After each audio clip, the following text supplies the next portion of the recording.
सभी कैसे हैं? हमें आशा है कि आप सभी पूर्ण रूप से स्वस्थ होंगे और सभी पाठों को जो पढ़ाया जा रहा है आप लोग बहुत ध्यानपूर्वक पढ़ रहे होंगे, समझ रहे होंगे और उसको लिख भी रहे होंगे अच्छी हैंडराइटिंग में, बहुत अच्छे ढंग से। और बच्चों साथ साथ में उसको याद भी करते रहना है। ये मत सोचना कि इसको हम बाद में याद कर लेंगे, अभी आपके पास बहुत समय है, इसलिए जितना भी आपको वर्क दिया जा रहा है आप सभी थोड़ा थोड़ा याद करते रहिए। तो आज हम आपको कक्षा 6 की व्याकरण, कक्षा 6 की हिंदी व्याकरण पढ़ाने जा रहे हैं। पहले तो कक्षा 6 के सभी बच्चे बहुत ध्यानपूर्वक ये बात सुन लें कि आपकी क्लास में व्याकरण की किताब नहीं चल रही है। तो आप इस बात से तो बिल्कुल निश्चित हो जाइए कि आपकी यहाँ व्याकरण की किताब 6, 7, 8 में बिल्कुल नहीं चल रही है। तो आप जो है किताब का वर्क आपको नहीं करना है। आपकी जो आपकी कॉपी बनी हुई है तो आपकी कॉपी में जो भी कार्य दिया जा रहा है उसको आप कॉपी में बहुत अच्छे से लिखेंगे और डेट डालेंगे। जिस डेट को आप लिखेंगे वो डेट आप अवश्य डालेंगे, बहुत साफ हैंडराइटिंग में आप लिखेंगे। तो बच्चों अभी आपने पढ़ा भाषा, पहला पाठ आपने पढ़ा भाषा। भाषा का मतलब होता है जो हम बोलते हैं, सुनते हैं, उसे भाषा कहते हैं। जैसे जब बच्चा छोटा होता है तो अपने घर में बहुत सी आवाजों को सुनता है, बहुत सी बातों को सुनता है और उसके बाद सुन करके वो उन बातों को, उन आवाजों को बोलने लगता है, उसे बच्चों भाषा कहते हैं। अब भाषा वो सीख तो जाता है। भाषा दो होती है, एक लिखित भाषा होती है, एक मौखिक भाषा होती है और वैसे तो एक और सांकेतिक भाषा होती है। तो बच्चों जो मौखिक भाषा होती है वो तो बच्चा छोटे से ही सीखना शुरू कर देता है, उसको वो तो सिर्फ बच्चों बोलना रहता है। सबसे ज्यादा परेशानी होती है लिखने में। और जब बच्चा 6-7 साल का हो जाता है, जब विद्यालय आता है तो वो जितना भाषा में पहले सीखता है मौखिक, फिर धीरे धीरे उसको लिखित रूप में सीखना शुरू कर देता है। तो बच्चों बोल तो लेता है, जैसे उसने कहा दूध, पानी, तो बोलने के लिए उसने भाषा को सीख तो लिया लेकिन उसको लिखना उसको नहीं आया। जब वो लिखना सीखता है तो जैसे वो दूध बोलता है तो दूध को लिखने में कुछ वर्णों की आवश्यकता होती है। एक एक वर्ण को जोड़ करके ही तो शब्द बनता है। तो दूध 2 वर्णों को मिला के बना, जैसे दा और दा में फिर स्वर भी लगा, वर्णों की मात्रा और धा वर्ण लगा, दूध हो गया। लेकिन इस लिखने बोलने में तो उसने बहुत जल्दी सीख लिया, लेकिन लिखना सीखने में उसको बहुत समय लग जाता है। तो लिखने के लिए कुछ चिन्हों का प्रयोग किया जाता है, उन्हीं चिन्हों को वर्ण कहते हैं। तो बच्चों वर्ण जो है, वर्ण की परिभाषा है कि वर्ण भाषा की सबसे छोटी इकाई होती है। हमारी भाषा बहुत बड़ी होती है और भाषा लिखने में एक बहुत छोटे से वर्ण का प्रयोग किया जाता है।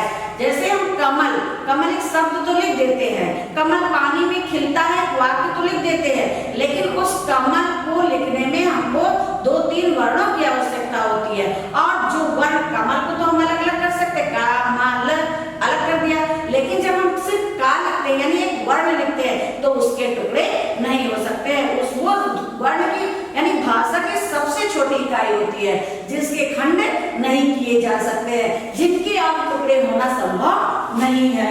अतः भाषा की सबसे छोटी इकाई जिसके और अधिक खंड या टुकड़े नहीं किए जा सकते हैं उसे भाषा कहते हैं। अब ये तो आपने उसे वर्ण कहते हैं, सॉरी भाषा में वर्ण कहते हैं।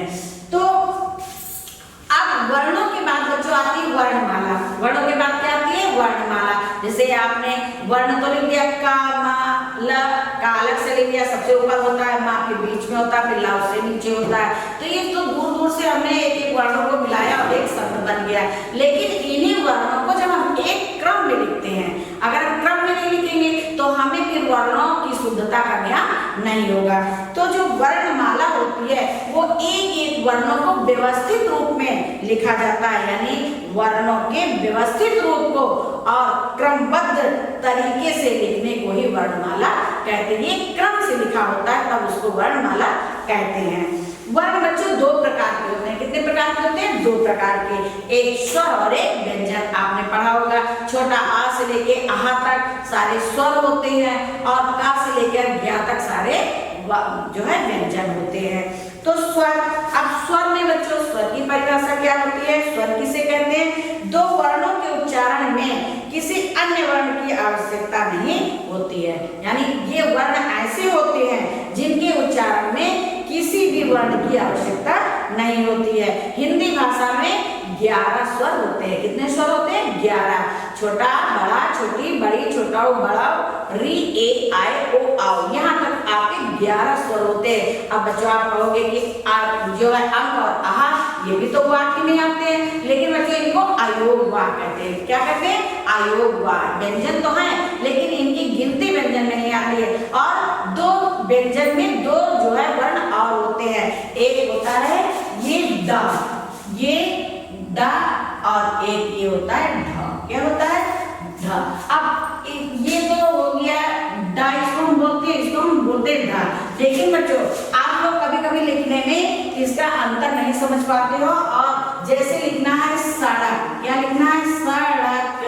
तो आप लोग कभी कभी ये गलतियां करते हो कि यहाँ पे अंक की बिंदी नहीं रखते हो। तो जब अंक की बिंदी यहाँ पे नहीं होगी तो ये हो जाएगा सड़क। क्या हो जाएगा? सड़क। लेकिन जब यहाँ पे अंक की बिंदी हम नीचे रख देते हैं तो ये हो जाता है सड़क। तो इसमें इस वर्ण का प्रयोग किया गया है। अब जैसे हम लिखते हैं पढ़, अब इसको हमने पढ़ लिख दिया, हाँ क्या हो गया? ये ढा, ढक्कन होता है ना, तो ये पा और ढा पढ़ हो जाएगा। क्या हो जाएगा? पढ़ा, पढ़। लेकिन जब इसके नीचे हम बिंदी रख देते हैं, यानी इस वर्ण का हम प्रयोग करते हैं, तो ये हो जाता है पढ़। तो यहाँ पे सड़क लिखने में हम इसका प्रयोग नहीं करेंगे और ढा लिखने में हम इस वर्ण का प्रयोग नहीं करेंगे।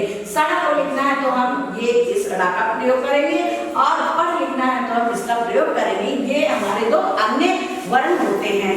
तो अब आपने पढ़ा कि व्यंजन जो है 35 होते हैं। इन दोनों वर्णों को लेकर वर्ण 35 होते हैं। अब आइए आपको हम बताते हैं स्वर। स्वर जो है दो, ये तो आपने वर्णमाला के बारे में पढ़ा। अब स्वर जो है दो प्रकार के होते हैं। कितने प्रकार के होते हैं? दो प्रकार के। स्वर में एक होता है ह्रस्व स्वर और एक होता है दीर्घ स्वर। ह्रस्व स्वर का मतलब होता है जो हम बोलते हैं छोटी, बड़ी, छोटा, छोटी, छोटा हो, इनको बोलने में कम समय लगता है इसलिए इनको ह्रस्व स्वर कहते हैं। और जिन स्वरों को बोलने में अधिक समय लगता है जैसे बड़ा, बड़ी, बड़ाऊ, ए, आए, ओ, आओ, इनको बोलने में अधिक समय लगता है इसलिए इनको हम दीर्घ जो है स्वर कहते हैं। तो दीर्घ स्वर, और फिर आपने पढ़ा ह्रस्व स्वर और दीर्घ स्वर। इसके बाद बच्चे एक स्वर और आता है प्लुत स्वर, इसको बोलते हैं प्लुत स्वर। लेकिन इसका जो है प्रयोग अधिकतर संस्कृत में किया जाता है। जैसे इसका चिन्ह होता है प्लुत स्वर का, ये होता है प्लुत स्वर, प्लुत स्वर। अब प्लुत स्वर है, इसका जो चिन्ह होता है ये, जैसे हमें लिखना है ओम, तो हम ओम ऐसे लिखते हैं, ये हो गया ओम। इसका जो है प्रयोग अधिकतर संस्कृत में किया जाता है। इसके बाद बच्चों आता है अं, आहा और चंद्रबिंदी। अं को अनुस्वार कहते हैं, आहा को विसर्ग कहते हैं, और चंद्रबिंदी को अनुनासिक कहते हैं। इसके बाद आता है बच्चों जो है संयुक्त व्यंजन। जैसे आपने पढ़ा व्यंजन तो पढ़ लिया, तो व्यंजन के बाद आपने पढ़ा कि व्यंजन 35 होते हैं। इसके बाद आप हा के बाद, जैसे का से लेके हा तक के सभी अक्षर जो है ये 35 होते हैं। इसके बाद होता है छत्रज्ञ और एक वर्ण होता है स्रा। तो छा, ये जो संयुक्त व्यंजन होते हैं ये दो वर्णों के या दो अक्षरों के मेल से बनते हैं। जैसे का, अगर दो अक्षरों का मेल, जैसे का है और का में जब हम खटकोड़ वाला सा जोड़ देते हैं तो बन जाता है छा छत्री। इनसे बनने वाले शब्द होते हैं जैसे क्षमा है, छत्री है। और फिर इसके बाद त्रातसूल है। त्रातसूल जो है ये ता और रा के योग से बनता है, ता और रा, इससे क्या बन जाता है? त्रा। जैसे त्रसूल है, त्रिकोण है, त्रिभुज है। इसके बाद है ज्ञा से ज्ञानी। ज्ञानी बनता है जा और इया के योग से, ज्ञानी बनता है। इससे बनने वाले शब्द जैसे होते हैं ज्ञानी, अज्ञानी, ज्ञान, विज्ञान। और फिर इसके बाद बच्चों आता है एक स्रा आता है, ये बनता है सा और रा के योग से, जिसको हम बोलते हैं स्रा। यानी स्रा से जैसे श्रृंगार बनता है, श्रम बनता है। तो ये तो आपने पढ़ा संयुक्त व्यंजन के बारे में। अब इसके बाद बच्चों हम पढ़ाते हैं आपको द्वैत व्यंजन। द्वैत व्यंजन का मतलब होता है जो एक जैसे दो अक्षरों से बनते हैं शब्द। जैसे यहाँ लिखा हुआ है दिल्ली, ये है दिल्ली, इसको हम बोलते हैं द्वैत व्यंजन। क्यों बोलते हैं? क्योंकि इसमें ये ला आधा ला और पूरा ला, यानी ला दो बार आया, एक बार आधे ला के रूप में आया और एक बार पूरे ला के रूप में आया। इसलिए इस तरह के जैसे बच्चा है, कच्चा है और उद्देश्य है, सज्जन है, बच्चा है, इस तरह के सभी शब्द जो होते हैं वो द्वैत व्यंजन में आते हैं। इसके बाद में तो बच्चों आपने पढ़ा वर्ण के बारे में। अब होता है वर्ण विच्छेद। वर्ण विच्छेद शब्दों के वर्णों को अलग अलग करके लिखना वर्ण विच्छेद कहलाता है। जैसे आपको वर्ण विच्छेद करना है और आपने लिख दिया रमा, क्या लिख दिया? रमा। अब रमा शब्द हो गया और इसके एक एक वर्णों को हम पे अलग करना है। जैसे हो गया रमा, अब हमें इसको अलग करना है, यही वर्ण विच्छेद होता है। तो रमा, रमा, रा खाली है तो हर खाली व्यंजन के साथ जिसमें कोई मात्रा नहीं होगी उस व्यंजन के साथ छोटा आ स्वर जो है मुंह से सुनाई पड़ता है। तो रा हो गया।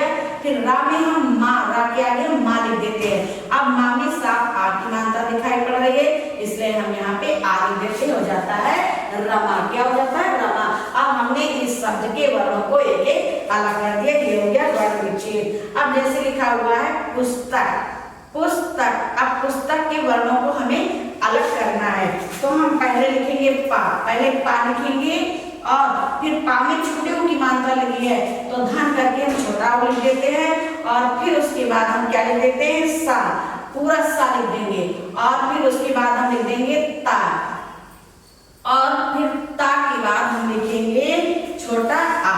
पुस्तक, ता के बाद आ सुनाई पड़ रहा है इसलिए हम लिख देंगे आ और फिर आ में हम का जोड़ देंगे, ये हो गया का और का में फिर आ सुनाई पड़ा।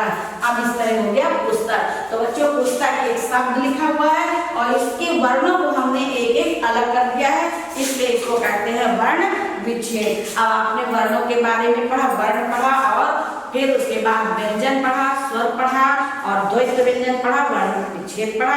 अब आज यहीं से हम अपना पाठ समाप्त करते हैं। अब आपको समझ में आ गया होगा। आप लोग एक बार ध्यान से, जब आपको लिखित दिया जाएगा तो उसमें आप बहुत ध्यान से पढ़ना, समझना और उसको याद करना। धन्यवाद।